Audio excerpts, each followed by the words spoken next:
Bienvenue sur le podcast Infrastructure et Développement.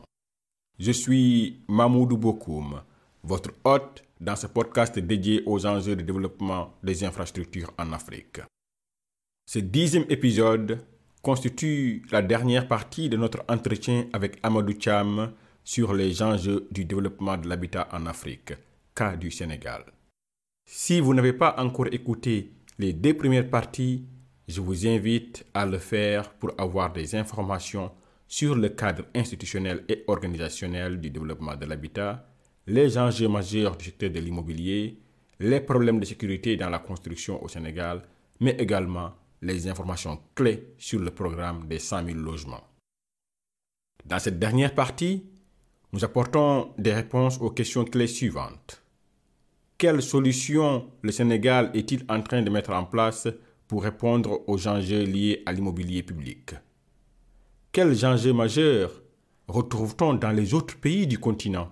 Et quelles initiatives régionales sont en train d'être mises en place pour répondre à ces enjeux? Et enfin, comment le secteur de la construction et de l'habitat fait-il face aux enjeux de la durabilité au Sénégal?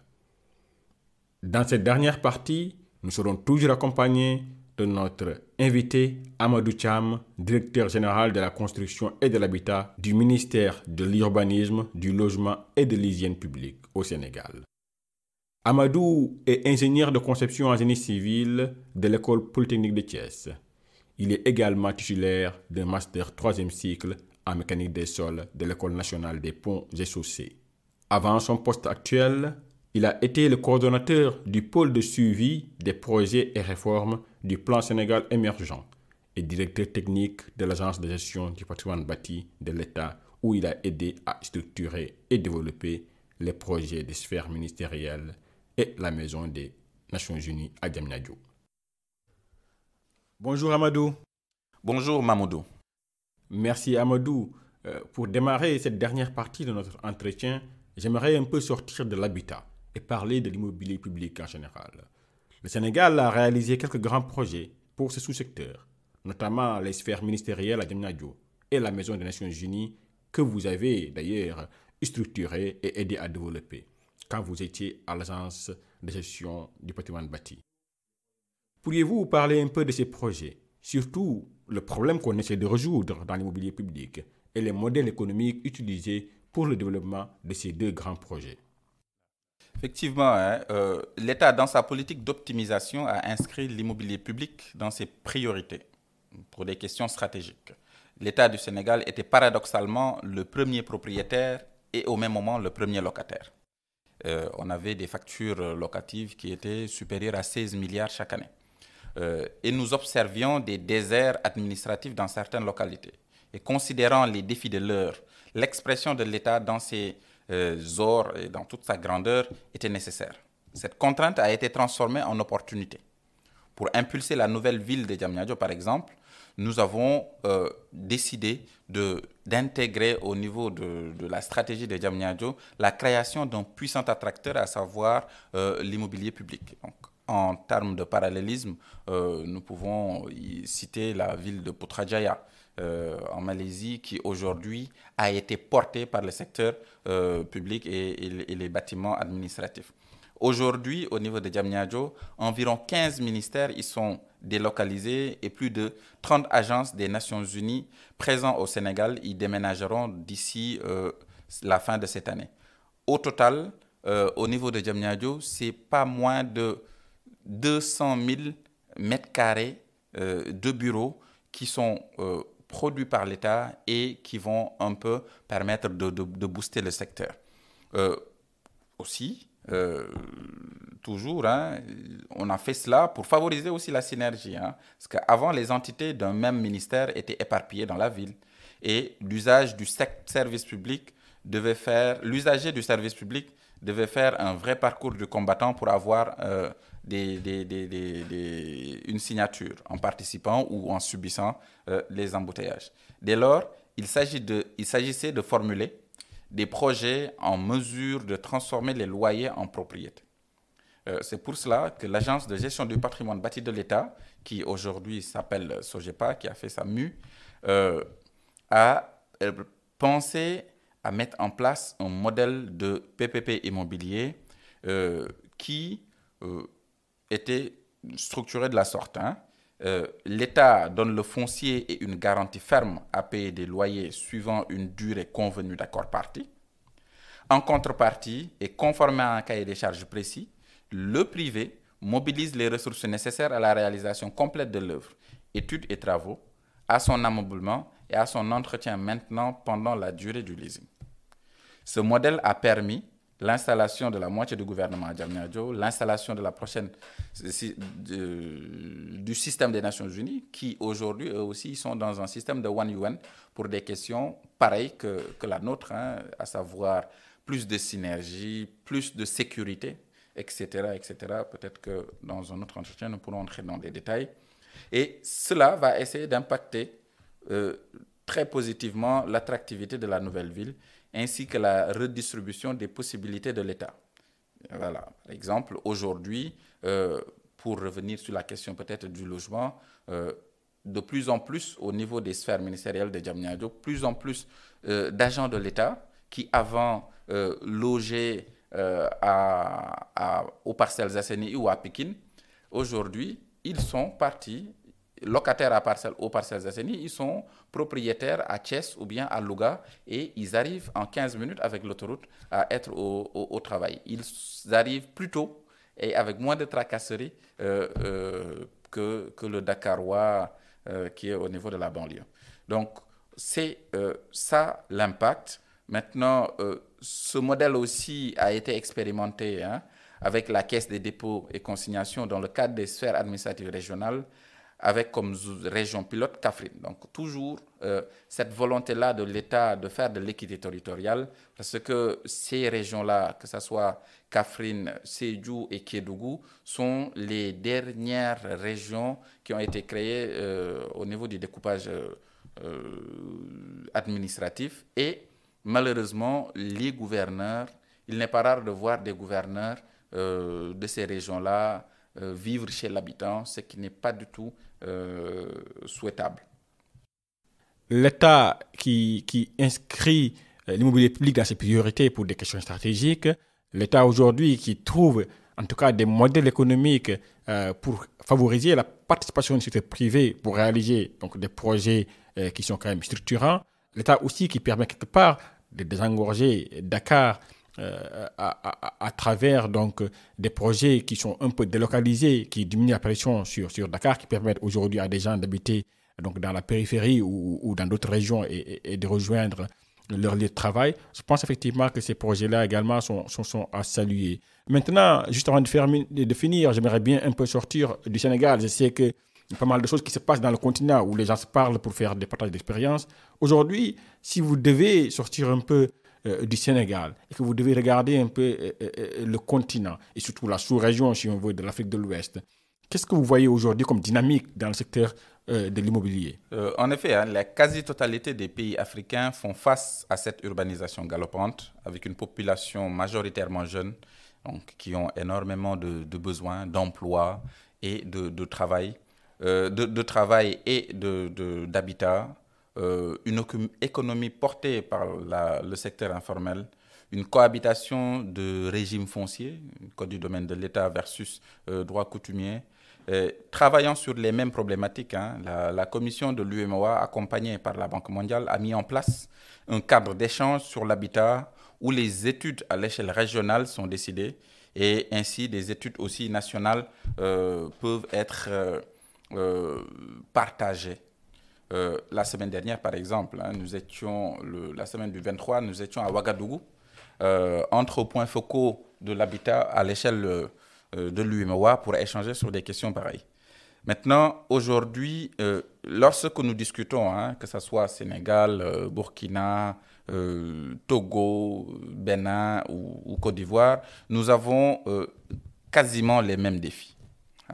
Donc, le premier, c'est l'urgence d'avoir un foncier sécurisé et aménagé pour les questions de rapidité, de sécurité. Pourquoi sécurité? Un foncier non sécurisé, le projet ne démarrera jamais.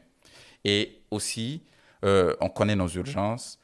En face de ces urgences-là, aussi de temps, nous avons aussi la nécessité de sécuriser le financement qui doit être dessus. Donc, la question du foncier sécurisé et de l'aménagement est un des points, on va dire, des nœuds gordiens de notre intervention.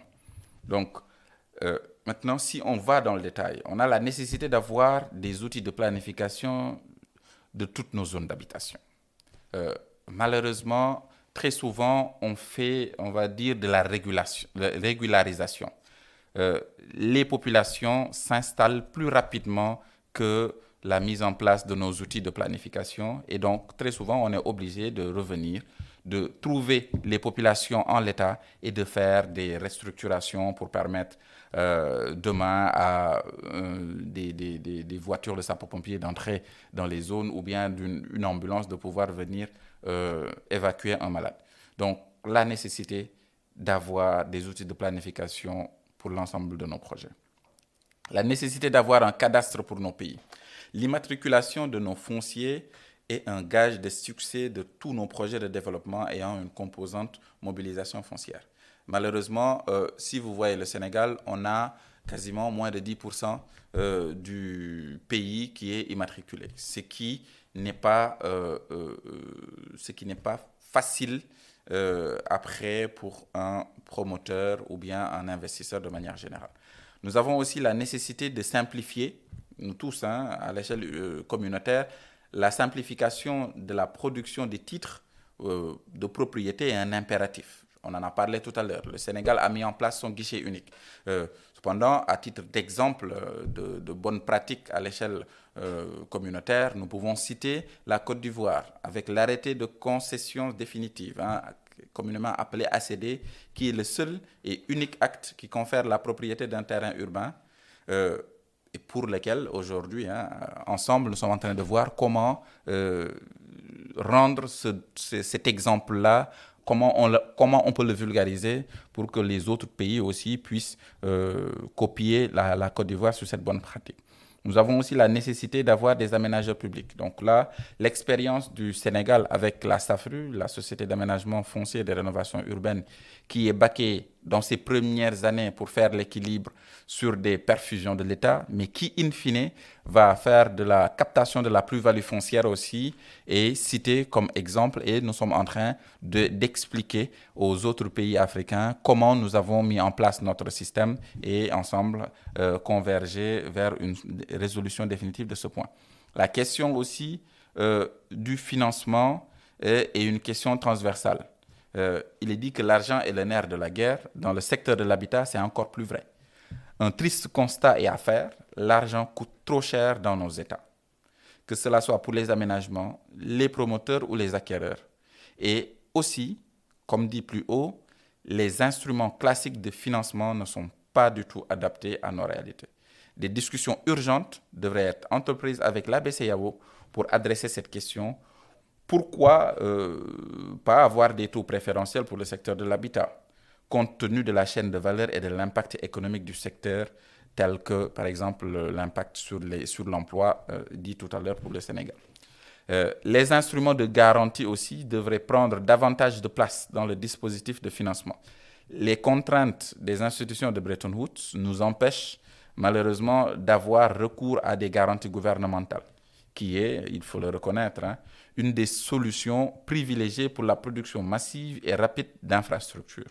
Ainsi, les outils que les fonds de garantie nationaux, que ce soit pour le Sénégal, la Côte d'Ivoire ou le Burkina, ont mis en place, et ceux continentaux tels que le FAGAS ou le FSA, le Fonds de solidarité africain, devraient être suffisamment vulgarisés, mieux dotés, afin de soutenir les producteurs de logements et les acquéreurs.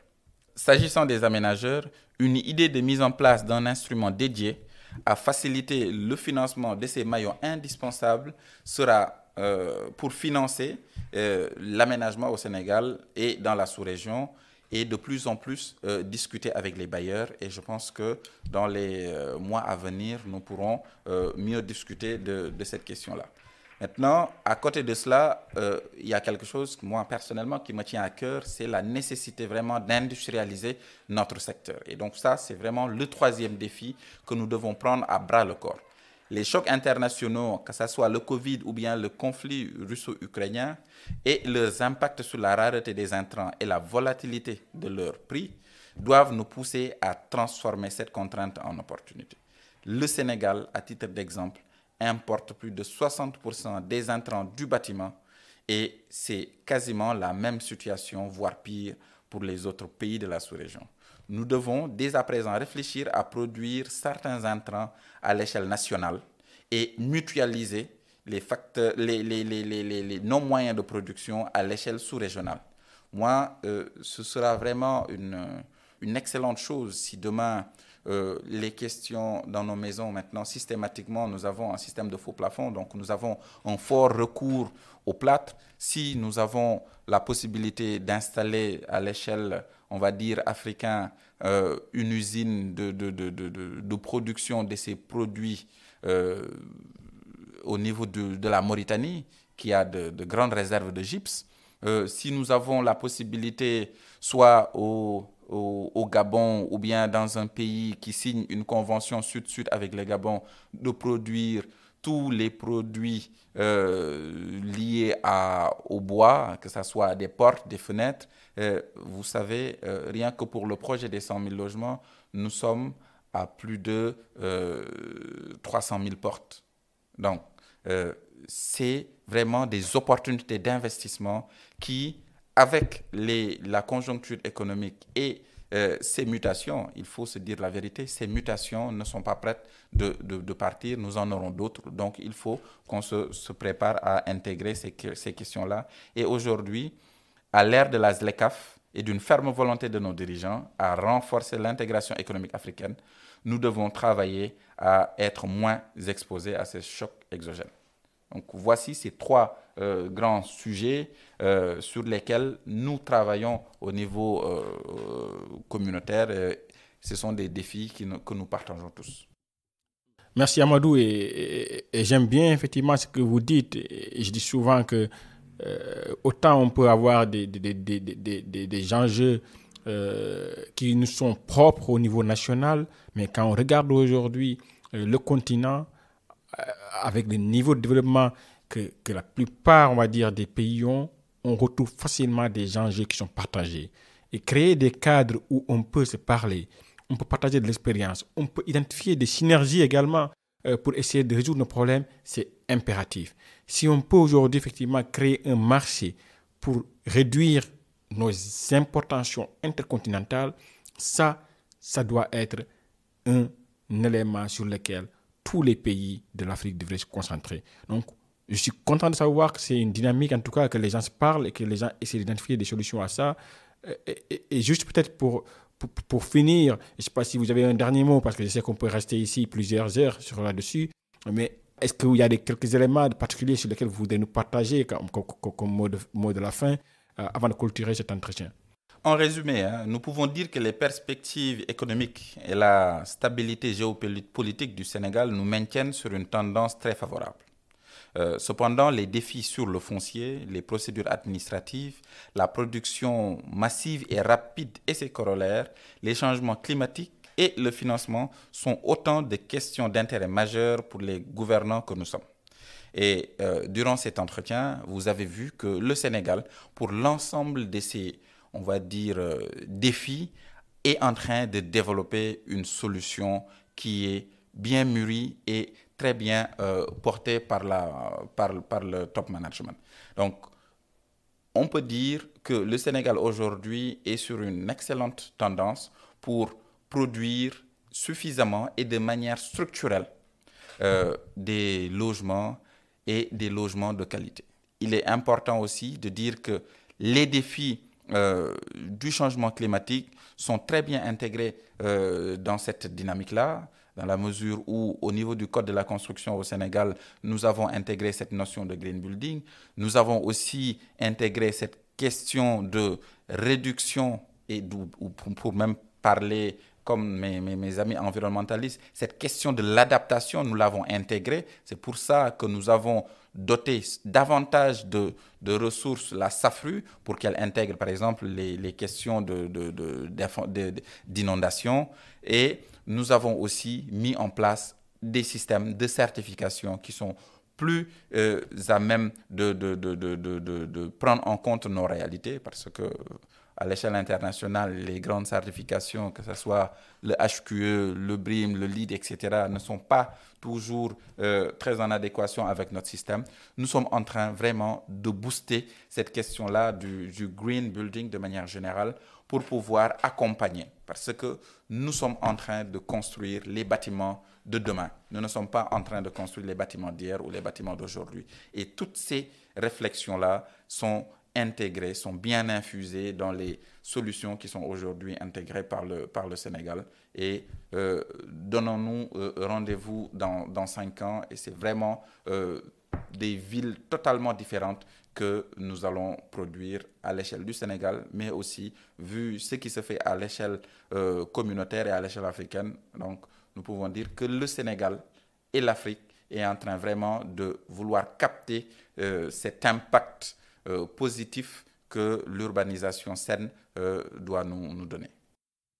Merci Amadou. Donnons-nous 5 ans et on va avoir des logements de qualité et des logements adaptés à notre réalité économique et sociale. Voilà un peu qui met fin à notre entretien. Et encore une fois, merci beaucoup d'avoir bien voulu partager ces moments avec nous. Merci Mamoudou.